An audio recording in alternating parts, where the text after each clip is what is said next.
Do you remember when I said that I do not want to read this book any further? That it feels so absurd that I want to throw this book away?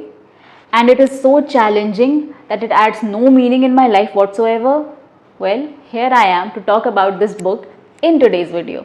Hello everyone, Namaste, this is Muskan. A very warm welcome to my channel. I hope that you all are doing great, and today in today's video I am going to discuss a book that I have recently finished reading, and the book is The Courage to be Disliked. Now right at the back of this book there is a phrase that I'll read: a single book can change your life. Here. And do you know that while I was reading this book, I was having a really bad experience. I was not liking the book at all. I felt as if this book is messing up my head even more than than the book is supposed to detangle it. But I am so glad that I read till the last page, because I was reluctant on giving up. I was reluctant to not judge the book before I actually get to finish it. And mind you me, while I was reading the last 20 to 35 pages, everything became clear. Everything was not crystal clear exactly. I have to read this book again, or I have to actually sit and contemplate, give it some of my thoughts, some time, in order to completely understand and gain value from this book. But still everything made sense at the last few pages or the last chapters. This book will challenge all your beliefs, all your ideas, all your values that you have grown up with, that you have grown up inculcating in yourself to be a part of the society, to be an ideal individual according to the society, and to conform to all of the rules that the society tells you to, asks you to, imposes upon you. And it will challenge all of those things, and that is the reason why it will feel a little bit controversial while you read this book, because it asks you to shed multiple number of layers from yourself, and to be a person who is no one but you, to do things that you want to do in your life, to be a better version, to be the best version of yourself.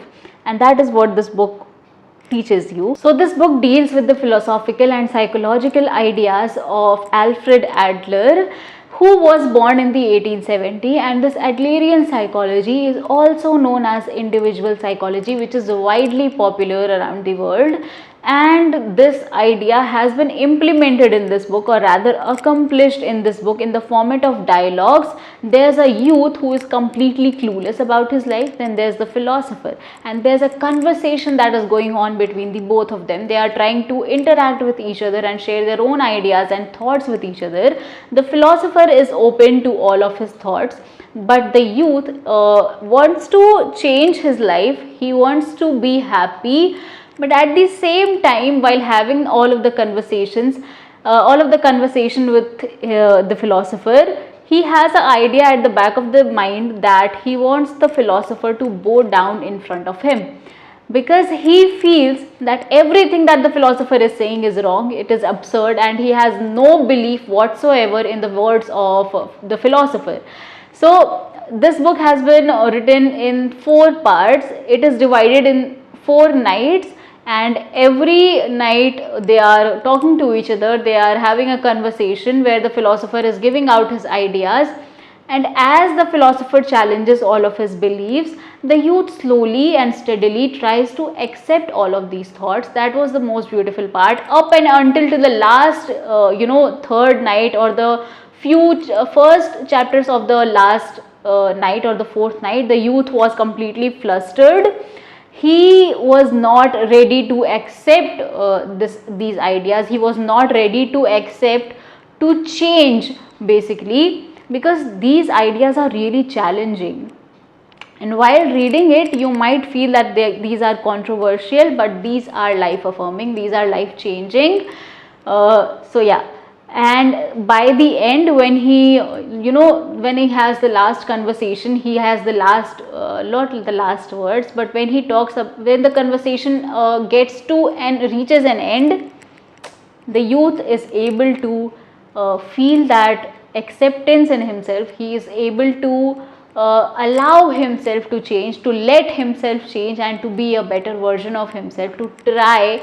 And that is how I felt while reading this book. So yeah, I would suggest you to read this book, but not at the time when you are, when you want to read something very comforting. This book is not comforting at all. This won't comfort you with sugary, honey dripping words, nothing of that sort. But this book is going to challenge you. So do not read this book when you want to feel comforted. Read this book when you are ready to face that challenge. So, yeah. If you liked watching this video, give it a thumbs up. If you did not, give it a thumbs down. No worries. Just stay happy, stay blessed, and keep reading until we meet next time. Ciao.